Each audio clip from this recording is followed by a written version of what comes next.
GS Hindi classes में एक बार फिर मैं घनश्याम पारिक आप सभी का स्वागत करता हूं। जैसा कि चर्चा में आजकल एक ही एग्जाम है रीट, उसके बाद में ये हो गया कि रीट की आंसर की, और रीट की आंसर की भी काफ़ी छाई रही, झूठी सच्ची कैसे भी प्रश्न आए कि नहीं आए, वो एक आपने जज किया होगा। मैंने जो आपको प्रश्न बताए उनको भी आपने देखा होगा। लेकिन अब एक बड़ी खबर है कि इसकी आंसर की है वो 15 मार्च को जारी की जाएगी, क्योंकि बोर्ड के अध्यक्ष ने ऐसा कहा है। अब कईयों को दिक्कत ये है कि आंसर की जारी कैसे होगी, हम मिलाएंगे कैसे, तो ये इन सब बातों को मैं इसमें आपको बताऊंगा। पहले मैं आपको एक नोटिस पढ़कर सुना देता हूं, उसके बाद में अपन इस बात पर चर्चा करेंगे कि रीट की आंसर की है वो कैसे मिलाएंगे। कईयों के जैसे पहली बार जिन्होंने एग्जाम दिया है तो उनको ये बहुत एक मतलब कौतूहल है, उनके दिमाग में एक उत्सुकता है कि पेपर कैसे मिलाएंगे, पेपर तो हमारे पास है ही नहीं, फिर हम मिलाएंगे कैसे। तो ये देखिए, आप पहले तो ये सूचना देखो, रीट परीक्षा 2024 को लेकर बड़ी खबर। लगभग 15 मार्च तक होगी रीट की आंसर की जारी। माध्यमिक शिक्षा बोर्ड के अध्यक्ष महेश शर्मा ने बताया स्कैनिंग में लग रहा है थोड़ा समय, जिसके चलते करीब 15 मार्च तक की जाएगी रीट आंसर की अपलोड। पेपर और आंसर की एक साथ किए जाएंगे अपलोड, यह है महत्वपूर्ण। पेपर और आंसर की दोनों एक साथ अपलोड किए जाएंगे। अभ्यर्थियों को बेसब्री से इंतजार है ही। तो ये देखिए आप कि इसमें जितनी भी सीरीज हैं, जैसे किसी की ए सीरीज है, किसी की बी सी डी जो भी है, जितनी भी सीरीज हैं उनका प्रत्येक का एक पेपर है वो अपलोड होगा, उसके साथ में उसकी आंसर की अपलोड होगी। आप अपनी ओएमआर शीट जो आपके पास कोर कार्बन कॉपी है, तो जो कार्बन कॉपी है वो आप खो मत देना कहीं, वरना आप ये आंसर की मिला नहीं पाओगे, आपत्ति भी नहीं लगा पाओगे। तो आपत्ति लगाने के लिए भी ये जरूरी है। तो ये देखिए आप कि आंसर की है वो और पेपर। अब आप उसमें अपने जो ओएमआर शीट है उसमें सीरीज देख लेंगे। सीरीज में प्रश्न संख्या है ही, आपने ब्लैक कर ही रखा है। कुछ है ना वो कार्बन शीट में इधर उधर कर देते हैं, तो उससे कोई फर्क नहीं पड़ता, आपको पता चल जाएगा, प्रश्न पढ़ते ही पता चल जाएगा मैंने क्या उत्तर किया है। तो उसके अकॉर्डिंग आप आंसर की मिला लें। उसके बाद में आपको ये लगे कि ये प्रश्न मेरा सही होना चाहिए, शायद बोर्ड ने ये आंसर है वो ठीक नहीं माना है, तब आप मुझे फोन करना, ठीक है। उसका मैं सॉल्यूशन आपको जहां तक हो सकेगा वहां तक बताने का प्रयास करूंगा। हिंदी में तो बता ही दूंगा कि ये प्रश्न है वो डिलीट होगा या नहीं होगा, या डिलीट होने लायक है या नहीं है। और इसके सारे जो सोर्सेज हैं वो जीएस हिंदी क्लासेज जो टेलीग्राम चैनल है उस पर डाला जाएगा। इसलिए आप GS Hindi classes Telegram channel है उसको आप सब्सक्राइब कर लें, उससे जुड़ जाएं, और यूट्यूब चैनल है उसको भी सब्सक्राइब कर लें। अगर आपको थर्ड ग्रेड के लिए तैयारी करनी है तो हिंदी के लिए अभी जो है वो नया सिलेबस है वो शुरू होगा, और उससे आप जुड़ सकते हैं। और वैसे भी यूट्यूब पर आपको बहुत सारे जो टॉपिक्स हैं वो ऐसे ही पढ़ाए जाएंगे, और उनमें से प्रश्न भी आ जाते हैं, क्योंकि इसमें व्याकरण का ही बोलबाला है वो रहेगा। हिंदी में सब्जेक्ट की अगर हम बात करें तो व्याकरण का बोलबाला है वो सबसे ज्यादा रहेगा। उसके अकॉर्डिंग आप ऐसा कर सकेंगे, और थर्ड ग्रेड है वो हम आसानी से क्रैक कर सकते हैं। और सुनने में ये भी है कि वैकेंसीज वो भी थोड़ी सी ठीक आ रही हैं, थोड़ी बढ़ करके आएंगी। L1 वालों को ज्यादा फायदा हो सकता है, ये तो हमेशा ही होता है क्योंकि उनमें थोड़ा कॉम्पिटिशन है वो कम है। लेकिन L2 के लिए भी संतोषजनक पोस्ट है वो आ सकती हैं। तो आप आश्वस्त रहें, आशान्वित रहें।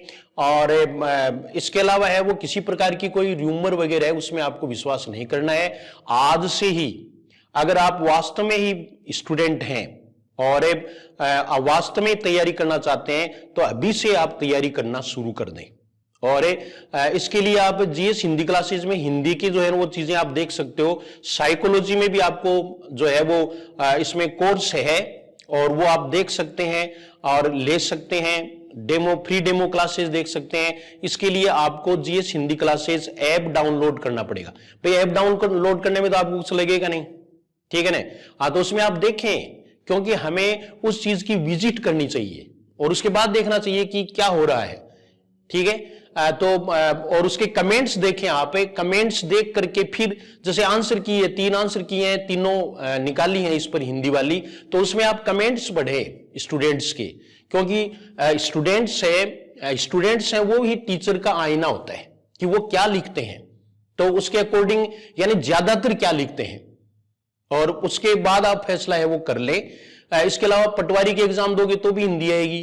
तो इसमें सामान्य व्याकरण के लिए खूब टॉपिक्स हैं, वो यूट्यूब चैनल पर बताए हुए हैं, तो आप सब्सक्राइब कर लें, दूसरों को भी सब्सक्राइब कराएं। और ये मैंने आपको पहले ही कह दिया था कि श्रद्धावान लभते ज्ञानम, और यहां हम ये कहते हैं कि श्रद्धावान लभते लक्ष्यम। श्रद्धा अगर आपकी होगी तो आपको लक्ष्य प्राप्ति जरूर होगी, राधे मां आपकी जरूर सहायता करेंगी। तो ये नई सूचना आई थी तो मेरे से बताए बिना नहीं रहा गया, और इसलिए मैं आज ही दोबारा, आज के दिन ही आपसे दोबारा मुखातिब हुआ और मैंने ये सूचना बताना आपको ठीक समझा कि 15 मार्च को, वैसे पहले वाले वीडियो में मैंने आपको बताया था कि अगले वीक में ऐसा हो सकता है, तो अगला वीक ही लगभग पूरा होगा तो उसमें 15 मार्च आ जाएंगी, और ये लगभग आइडिया था वो सही था। तो इसके अकॉर्डिंग आप तैयारी करना शुरू कर दें, बस किसी की सुने नहीं। आप जो है रिजल्ट का इंतजार करो, पहले 15 मार्च का, अब क्या करेंगे 15 मार्च तक इंतजार करेंगे, उसके बाद में फिर रिजल्ट का इंतजार करेंगे और उसके बाद में तैयारी करना शुरू करेंगे, फिर अपन सिलेबस के बारे में थोड़ा सोचने लग जाएंगे। तो ये सब काम है वो डिले है, तो आपको डिले नहीं करनी है। और जिन्होंने सेकंड ग्रेड को टारगेट बना रखा है उसके लिए हिंदी वालों के लिए जीएस हिंदी क्लासेस बिल्कुल उपयुक्त है, सामान्य है, आपके लायक है और बिल्कुल सामान्य रूप से सरल तरीके से उसमें बताया गया है। तो ऐप डाउनलोड करने से आपको इसका पता चल जाएगा। तो आप जरूर देखें और समझें और फिर अपना फैसला लें, किसी की नहीं माने, मेरी भी नहीं माने, बल्कि आप देख करके कि आपकी अगर समझ में आ रहा है तो आप निश्चित रूप से जो है वो वीडियोस देखें, या कोर्स भी अगर आप लेने की स्थिति में तो ले सकते हैं। ऑफलाइन क्लासेज है वो 5 मार्च से आधार क्लासेज हाउसिंग बोर्ड झुंझुनू में शुरू हो जाएंगी, थर्ड ग्रेड की भी और सेकंड ग्रेड की शुरू हैं, फर्स्ट ग्रेड की भी शुरू हैं। तो आप जो है वो विजिट कर सकते हैं, एक बार आए विजिट करें और उसके बाद देखें कि आप नौकरी है वो आपके कितने पास होगी। वैसे तो सभी अपनी बड़ाई करते हैं, लेकिन मैं आपको हकीकत बता रहा हूं कि आपको पढ़ने में जरूर आनंद आ जाएगा, समझने में आनंद आ जाएगा, पेपर करने में आनंद आ जाएगा, और पेपर करने में जिसको आनंद आता है उसका सिलेक्शन हो ही जाता है। तो मैं आपसे एक बार फिर कहता हूं कि आप जो है वो बहुत सारी किताबों के चक्कर में नहीं पड़े, बहुत सारे यूट्यूब चैनल हैं उनके चक्कर में भी नहीं पड़े, बल्कि एक अपना चूज कर ले, चाहे मुझे नहीं कोई दूसरा है तो भी आप एक को रखें, क्योंकि एक साधे सब सदे, सब साधे सब जाए। इस बात को ध्यान में रखेंगे और आप तैयारी में जरूर लग गए होंगे, मैं ऐसी आशा करता हूं। Thank you very much.